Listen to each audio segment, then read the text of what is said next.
मोल concept, मोल संकल्पना। मोल संकल्पना को समझने के लिए सबसे पहले आपको एटॉमिक मास, परमाणु का जो द्रव्यमान होता है उसको समझना बहुत ज़रूरी है। तो कार्बन 12 एक परमाणु है, एक समस्थानिक है, एक आइसोटॉप है। उसका एक परमाणु के 12वें भाग को एक एटॉमिक मास यूनिट माना जाता है। अगर दूसरे परमाणु को अगर उसका मास हमें निकालना है तो एक यूनिट की ज़रूरत होगी, और वो यूनिट हमें कहाँ से मिलता है? कार्बन 12 परमाणु का एक परमाणु है और उसको 12 भाग में बांट दिया गया। 12 भाग में बांटने के बाद जो एक भाग आता है उसको एक यूनिट कहा जाता है, और इसी यूनिट की मदद से दूसरे अन्य परमाणुओं के मास को निकाला जाता है। तो आप देख सकते हैं कि अगर ऑक्सीजन का एक परमाणु को अगर हमें उसका मास निकालना है, ऑक्सीजन के एक परमाणु, तो इस तरह के 16 यानी 16 मात्रक लगेंगे तो ऑक्सीजन का परमाणु का द्रव्यमान 16 AMU हो जाता है। उसी प्रकार से अगर आप नाइट्रोजन परमाणु का अगर मास निकालेंगे तो वो 14 यूनिट के इक्वल होता है, एटॉमिक मास यूनिट के इक्वल होता है। उसी तरह से अगर सोडियम परमाणु उसका द्रव्यमान निकालेंगे तो वो 23 AMU के इक्वल होता है। तो भी द्रव्यमान होता है, एक मॉलिक्यूल्स का भी द्रव्यमान होता है, उसका मास होता है। तो किसी मॉलिक्यूल में उपस्थित उसके जो घटक परमाणु होते हैं उसके द्रव्यमान के बराबर जो होता है उसे हम लोग मॉलिक्यूलर मास कहते हैं। जैसे आप देख सकते हैं H2O में हाइड्रोजन के 2 एटम हैं और ऑक्सीजन का 1 एटम है, तो इसका जो मॉलिक्यूलर मास होता है वो 18U के इक्वल हो जाता है। इसी प्रकार से आप ये नाइट्रिक एसिड है, HNO3, हाइड्रोजन है, नाइट्रोजन है और ऑक्सीजन है, ऑक्सीजन के 3 एटम हैं, तो इसका जो मॉलिक्यूलर मास हो जाता है वो 63 यूनिट के इक्वल होता है। Calcium chloride, calcium chloride calcium का 40 और ये क्लोरीन का 35.5 होता है, और इस तरह से ये 111 यूनिट के इक्वल होता है। अब सवाल आती है कि मोल क्या है? मोल क्या है? जब आप एटॉमिक मास और मॉलिक्यूलर मास को अच्छे से समझ जाएंगे तब आपको समझ में आएगा। केमिस्ट्री में मोल का बहुत महत्व है। अगर आपका मोल का कंसेप्ट क्लियर नहीं है तो केमिस्ट्री में आपको बहुत सारी समस्याओं का सामना करना पड़ेगा। आपको मालूम होगा 1 दर्जन केला मीन्स क्या होता है? 12 केला होता है, और 1 दर्जन आम मीन्स 12 आम। क्या आपको आकार से यहाँ कुछ मतलब है?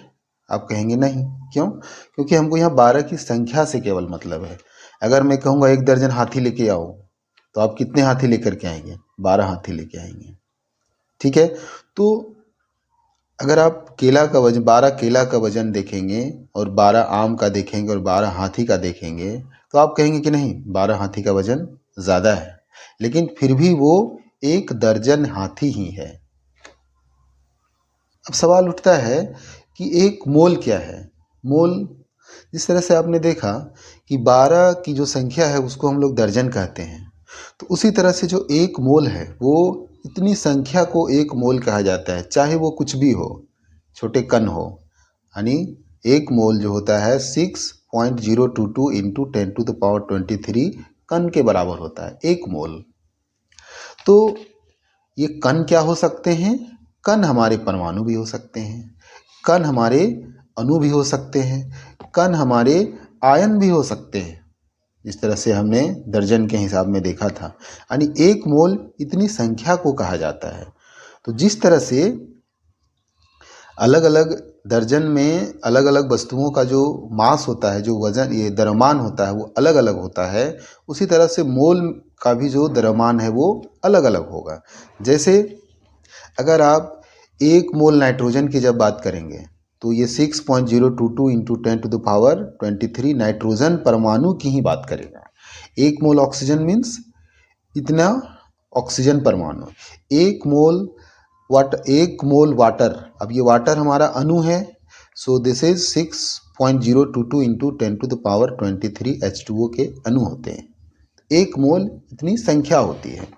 तो 1 मोल का द्रव्यमान अलग अलग कण के लिए अलग अलग होता है। व्हाट इज द मीन, इसका मीनिंग क्या निकला कि जिस तरह से 1 दर्जन का वजन अलग अलग होता है, उसी तरह से 1 मोल का भी जो वजन है, जो मास है, जो द्रव्यमान है, वो भी अलग अलग होता है।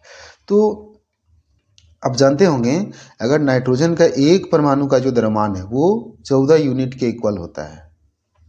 ठीक है, तो अगर हम लोग नाइट्रोजन के इतने परमाणु ले लें, दैट मीन्स नाइट्रोजन के 1 मोल परमाणु को अगर लेंगे तो उसका जो द्रव्यमान है, उसका जो मास है वो 14 ग्राम के इक्वल होता है। और इसी 14 ग्राम को कहा जाता है ग्राम एटॉमिक मास, ग्राम परमाणु द्रव्यमान। अगर नाइट्रोजन अगर हम लोग सोडियम का एक परमाणु का द्रव्यमान लेते हैं तो वो 23.5 यूनिट के इक्वल होता है।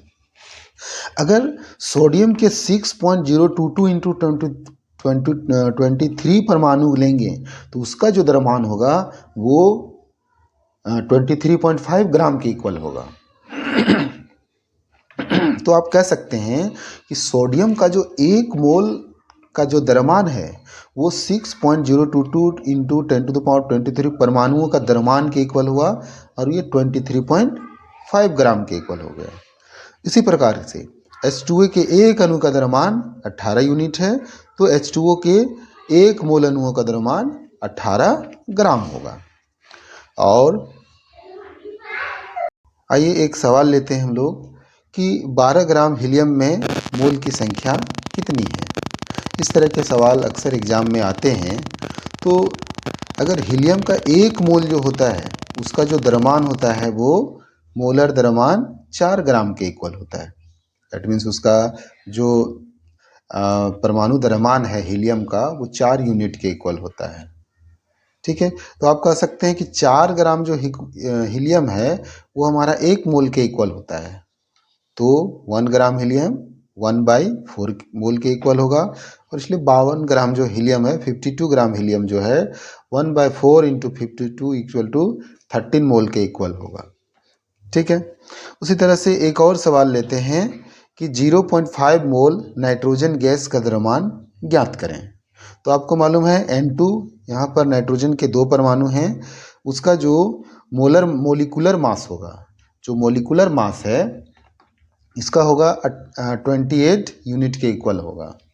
तो अगर इसका एक नाइट्रोजन गैस का जो 1 मोल होगा उसका जो द्रव्यमान होगा, जो मास होगा वो 28 ग्राम के इक्वल होगा, और ये यहाँ से लिया जाता है। तो आप कहेंगे कि 1 मोल का जो द्रव्यमान है वो 28 ग्राम है, तो 0.5 मोल का द्रव्यमान कितना होगा, इसको आप 0.5 से मल्टीप्लाई कर देंगे तो ये 14 ग्राम इक्वल हो जाएगा। फिर 0.5 मोल नाइट्रोजन परमाणु का द्रव्यमान कितना होगा। तो आपको मालूम होना चाहिए कि 1 मोल जो नाइट्रोजन होता है वो 14 ग्राम के इक्वल होता है, 1 मोल नाइट्रोजन। तो 0.5 मोल नाइट्रोजन जो होगा वो 14 इंटू 0.5 दैट मीन्स 7 ग्राम के इक्वल होगा। इसी तरह से एक है सवाल कि 6.022 इंटू 10⁻23 नाइट्रोजन अणुओं का द्रव्यमान ज्ञात करें। ठीक है, तो इसमें एक छोटा सा कंसेप्ट है कि 1 मोल जो नाइट्रोजन गैस है वो हमारा 28 ग्राम के इक्वल होता है, 28 ग्राम के इक्वल होता है, और इसमें 6.022 इंटू 10⁻23 अणुओं का द्रव्यमान के ये इक्वल होता है। तो आप कह सकते हैं कि 6.022 इंटू 10⁻23 नाइट्रोजन अणुओं का जो मास होगा वो 28 ग्राम होगा। फिर 0.2 मोल ऑक्सीजन परमाणु का द्रव्यमान कितना होगा। तो ऑक्सीजन का जो ग्राम परमाणु द्रव्यमान है वो 18 ग्राम होता है, और वो 18 ग्राम 1 मोल के इक्विवेलेंट होता है। That means 1 mole oxygen is equal to 16 gram के इक्वल होता है। और आप इसको यूनिटरी मेथड से सॉल्व कर सकते हैं कि 1 mole oxygen is equal to 16 gram and 0.2 mole oxygen is equal to 16 into 0.2 is equal to 3.2 gram. Thank you.